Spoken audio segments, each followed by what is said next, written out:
fireman's pole in their house can help North Dakota move forward. I want to introduce Jake Holm, who's been with our campaign. Jake's been a wonderful help.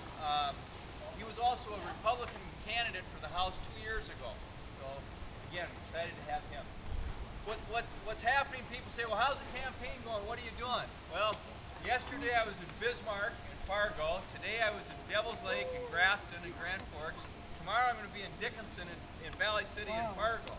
So that's the slow part of the week. It picks up as the week goes on. But for those of you who don't know me, I grew up in Hettinger. My dad was a veterinarian, so I grew up hauling bales and pushing cattle. And I always kind of joke, my dad said to get ahead in life, you only have to work half days. And it doesn't matter which half you work, the first 12 hours or the second 12 hours. But that's what it's going to take across the state for us to do well, but the mood is with us. From my perspective, you know, this is an election that we have to win. The expansion of health care, the growing deficit, these are issues that really put America at the crossroads. In fact, we're starting to speak to more groups that are mixed, and someone said, well, gee, there must be something that the Obama administration's done good. there must be something that the Obama administration's done good. Well, the only thing I can think of is it helped pull the Republican Party together. Because we've really seen what happens when you have a majority in the House and the Senate and a Democratic president. They're pushing an agenda that's really government-based. And that's really the crux of this campaign.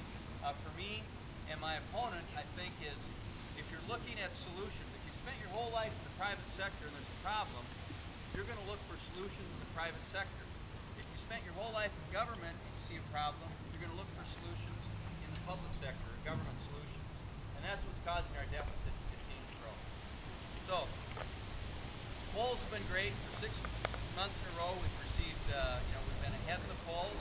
I've got a gal that helps in our office. If you send a contribution, which you really should, the lady that helps us send the thank you, Janice, she showed up in our campaign office about 2 months ago and said, I'm so frustrated with what's currently being done. I've always voted Democratic, but I won't do it this fall. And I'm going to help you however I can to get elected. That's what I'm seeing across the state. Obviously, we've been Republicans. We push that. But the independents really understand that we're at a crossroads here. We need to move things forward.